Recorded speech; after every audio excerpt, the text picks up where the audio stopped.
Welcome to Better Everyday, the podcast where we dive deep into the world of self-improvement, one book at a time.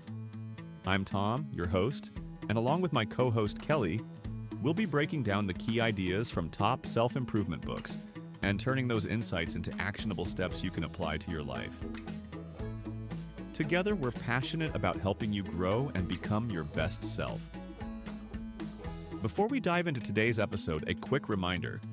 If you're enjoying the show, make sure to like, share, and subscribe. Your support helps us keep bringing you more book deep dives every week. And if you're watching on YouTube, don't forget to hit the notification bell so you never miss an episode. All right, let's get started. We hope you enjoy this episode and that it helps you become better every day. Welcome to this deep dive. We're going to be looking at reincarnation and healing. Okay. We're going to be using many lives, many masters to guide us. Okay. The book is about the psychiatrist, Dr. BrianWeiss, and his journey with a patient named Catherine.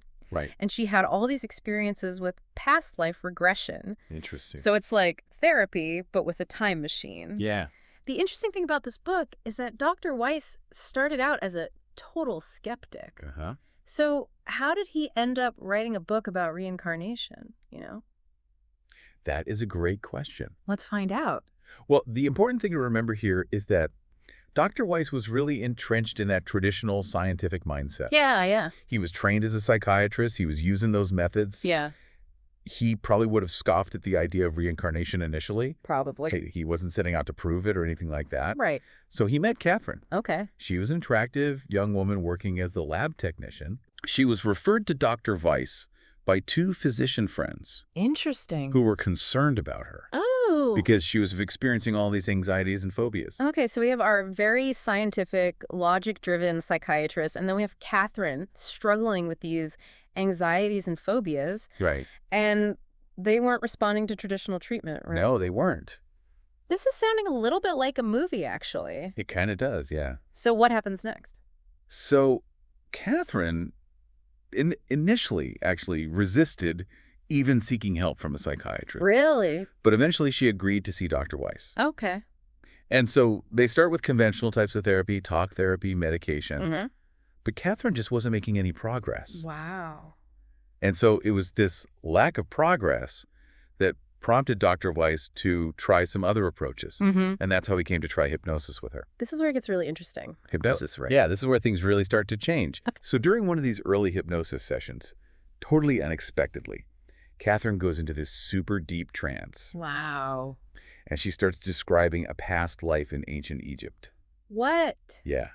And she's recalling all these vivid details. Really? She says the year is 1863 BC. Oh my gosh. She says her name is Aranda Wow. and that she was a water carrier. Interesting. She even describes the landscape, the buildings. Amazing. I mean, just imagine suddenly remembering a completely different lifetime. Yeah. What other kind of details does she reveal? So over the next several sessions, Catherine recalls several past lives in really incredible detail. That's so cool. One is a Spanish woman. Oh, wow. She's living in 1756 AD. Okay. Her name is Luisa. Mm-hmm. And this lifetime was full of hardship. Oh, no. Like, she struggled with a waterborne illness, and she even worked as a prostitute for a while. Oh, wow. It's really interesting to Yeah. see this recurring theme of water and illness coming up, don't you think? Yeah, definitely. That's something Dr. Weiss notes himself in the book. Yeah. But we'll talk about the meaning behind these recurring patterns later. Okay. For now, let's stick with Catherine's other past life recollections. Okay, yeah. Tell me more about the other lies she remembers. Another really vivid one is Abby. Okay. Abby was a black servant in 1880s America. Interesting. And in this lifetime, she witnesses a house fire, and she works on a farm making butter. Wow. So many different experiences. Yeah. And another one she mentions is a lifetime where she's incredibly poor and hungry. Oh, no. She remembers seeing ice in a cave Oh, wow. and just feeling ugly, dirty, and smelly. These details are so vivid. It's like she's reliving those moments, right? It really is. Did she have any prior knowledge of any of these historical periods or locations before these sessions? That's the incredible thing. She had no conscious knowledge of any of this. Really? Dr. Weiss documented everything so thoroughly, like he was very meticulous. And it was clear that she had never been exposed to any of the information that she was revealing under hypnosis. Wow. This is really where his skepticism starts to break down. I can imagine. So this is a very scientifically minded guy. Yeah. His patient is recounting past lives in vivid detail. Right. Things she couldn't possibly have known. Exactly. What happens next? So this is where things take a really personal turn. Okay. During one session, Catherine says something really shocking. Okay. She says she recognizes Dr. Weiss. What? From a past life. She recognizes her own psychiatrist. As her teacher from a past life in ancient Greece. Oh my God. She even gives him a name. Diogenes. Whoa. Okay, hold on. This is getting intense. What was his reaction to that? Well, I think anybody would be pretty floored, to say the least. Yeah, absolutely. But it doesn't stop there. What? There's more. Catherine goes on to say something even more unexpected. Okay. She says that Dr. Weiss's deceased father and son are present. Whoa. In the spiritual realm, and they want to communicate with him. Oh my goodness. Wait, she's saying she can connect with his deceased loved ones. That's right. That is wild. Did she give any specifics to back up this claim? I mean, how could she possibly know anything about his family? So this is what really shook Dr. Weiss to his core. Okay. Catherine, while in this trance state, starts giving incredibly specific details about his family. Like what kind of details? Things that she couldn't have known. Okay, tell me. Well, she correctly gives his father's Hebrew name. Wow. Avram. She accurately describes his death from a heart condition. Oh. And then she reveals a detail about Dr. Weiss's son. Oh my goodness. Who had died in infancy. Oh, wow. From a rare heart defect. This is like something out of a science fiction novel. What happens next? Does Dr. Weiss actually start to believe? I mean, just imagine you're a scientist, right? You're dedicated to logic and reason, and then suddenly you're confronted with evidence like this. Yeah. It's like your whole worldview is just completely flipped on its head. It's like everything you thought you knew was wrong. Yeah, exactly. But, despite this initial shock and disbelief, Dr. Weiss couldn't just dismiss what Catherine was saying. Right, especially with the specific details she gave about his family. Right, exactly. And as the therapy sessions went on, Catherine didn't just recount past lives. Oh. She started channeling something else, what she called master spirits. Hold on, we have to talk about these master spirits for a sec. Okay. What are they? And what role do they play in all of this reincarnation stuff? That's a great question. Think of them as these super wise entities. Okay. Existing in this spiritual realm, beyond our physical understanding. Okay. And they communicate through people. Okay. Who are in a deep trance state. So like Catherine. Yeah, like Catherine. And they offer these profound insights into life, death, all the big questions. So they're kind of like spiritual guides. That's a good way to put it. Yeah. And the messages that these master spirits convey through Catherine, they're really fascinating. Okay, like what kind of things are they saying? For instance, they talk about the importance of paying karmic debts. Karmic debts, okay. And learning life lessons. Interesting. They explain that difficult experiences. Yeah. They're not punishments. Oh. But they're actually opportunities for growth. That's a good way to look at it. Yeah. It suggests we're not just living these random, disconnected lives. Right. Like there's a purpose to our struggles. Exactly. We're part of something bigger. Yeah. The master spirits also reveal that souls often reincarnate in groups. Oh, wow. Almost like a soul family. Okay. To work out karma and evolve together over multiple lifetimes. That's cool. They say that we actually choose when to enter and leave the physical form. Oh, wow. That death isn't an ending. Okay. It's just a transition to another state of being. That's a really comforting thought. Yeah. Especially for people who are afraid of death. Right. It's not the end. It's not the end. Yeah. It's a continuation. Yeah. We're all part of this continuous journey. Exactly. Our consciousness doesn't just disappear. That's right. Wow. That's a huge shift in perspective. And as you can imagine, these concepts, about karma and life lessons and death not being the end, all this had a huge impact on Catherine and Dr. Weiss. Right. So Catherine, through this process of exploring past lives and receiving guidance from these master spirits, she starts to experience some pretty significant emotional healing. So the past life regression therapy was actually working for her. Yeah, it really was. Dr. Weiss documents her improvement. Okay. Throughout the book, and a lot of her anxieties and phobias, they start to diminish. Wow. As she starts to understand the potential root causes in past lives. That's amazing. So it wasn't just Catherine who was transformed by this experience. Right.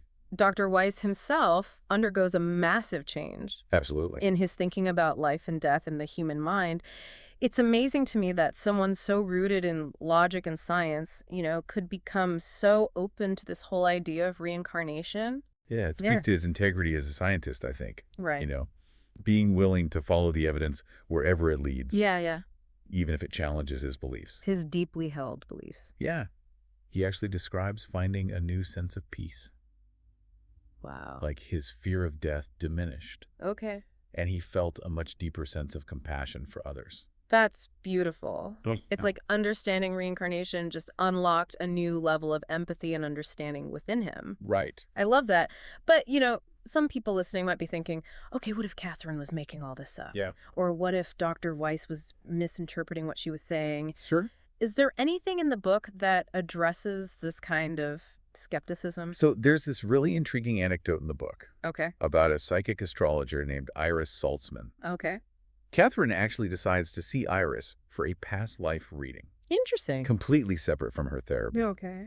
And what Iris reveals ends up corroborating a lot of the details Catherine described under hypnosis. Wait, so someone else who had nothing to do with the therapy sessions is confirming details about Catherine's past lives? Yeah, it's pretty amazing. Wow. So what did Iris say? Well, she describes Catherine as having lived as a young sailor with a wounded left hand, Wow. a healer on the Florida coast Hmm. who walked barefoot and loved bluestone jewelry, Yeah?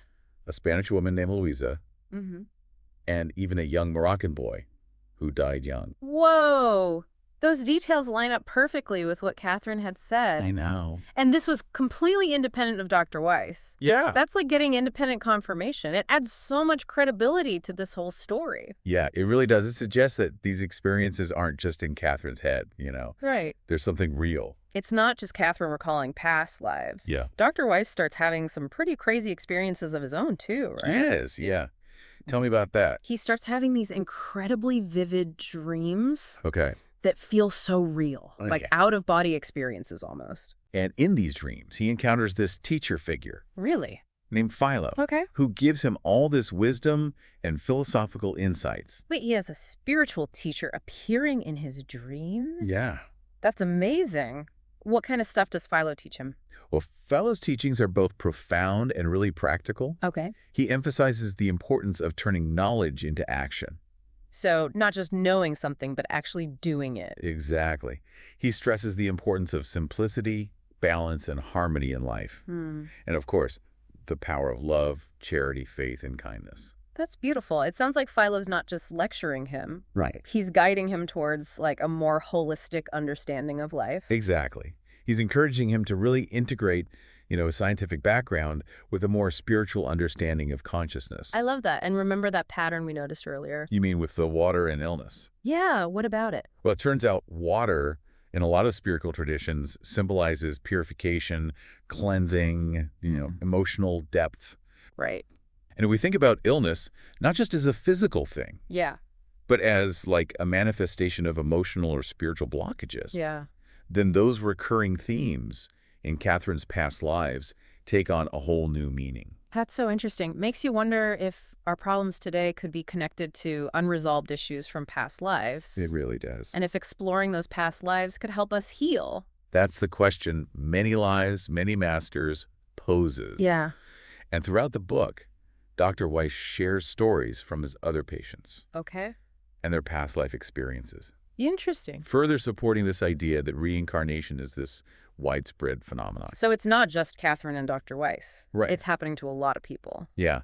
These stories highlight just how powerful it can be to understand your past lives Yeah. and how connected we all are across lifetimes. Absolutely.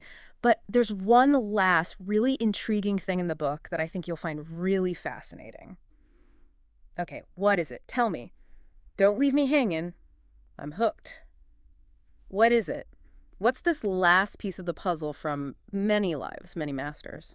Well, one thing that really stuck with me, and that I think you'll appreciate, is this idea that healing, true healing, it goes beyond just remembering past lives. Okay. It's about using the lessons from those experiences in this life now. So it's not enough to just uncover past lives. You have to see how they're affecting you today. Exactly. It's about connecting the dots between past experiences and, your patterns today, your fears, even your relationships. Okay, that makes sense. It's like we're all carrying around baggage from past lives that we Right. might not even be aware of. But how do we actually apply this? Yeah, that's the big question, right? Yeah, how do we connect those dots between then and now? It's about paying attention to recurring patterns Okay, in your life. okay. Noticing, those fears that keep popping up. Yeah. Relationship dynamics that feel familiar, even if they're not healthy. Right. And asking yourself, could this be connected to something unresolved from a past life? That's a really cool way to look at it.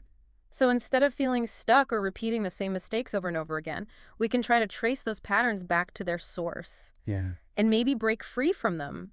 It's almost like we're getting a chance to rewrite our story, not just in this lifetime, but across multiple lifetimes. And that brings us back to that central question we've been thinking about. Yeah. If our souls really do carry all these memories and experiences from past lives, how can understanding them help us navigate the challenges we face today? Our relationships, our choices, it's a big question. Yeah. And it really makes you think. It makes you want to dig a little deeper. Mm-hmm. Look beyond the surface of those day-to-day struggles and consider that maybe we have wisdom and resilience from lifetimes we don't even remember. And many lives, many masters doesn't give us all the answers. It's not like a step-by-step guide to past life regression or karmic resolution or anything like that. But it opens up a world of possibilities. It does. And it encourages us to explore those possibilities, Oh, to be open-minded. Be curious. It's like Dr. Weiss is giving us a flashlight and saying, go explore, see what you find. Exactly. It's all about self-discovery. Yeah. Understanding that we're more than just our physical bodies. Right. We're souls on a journey of growth and evolution that goes way beyond just this one lifetime. I don't know about you, but I am definitely adding many lives, many masters to my reading list. Yeah, it's a good one. If you're interested in reincarnation at all, or, the idea that it could help with healing or self-discovery, you should definitely check it out. It's a fascinating exploration Of human consciousness and the power of the soul. It might just change the way you see the world. Yeah, and even inspire you to explore your own past lives. Maybe. Thanks for joining us on this deep dive. Yeah, thanks for having me. We'll see you next time for another adventure. Until then, stay curious. That's a wrap for today's episode of Better Every Day. We hope you found some actionable insights to help you on your self-improvement journey. If you enjoyed the episode, don't forget to like, share, and subscribe to stay updated on future deep dives. And if you're on YouTube, hit the notification bell so you never miss an episode. Thanks for tuning in, and remember, small steps every day lead to big changes. See you next time.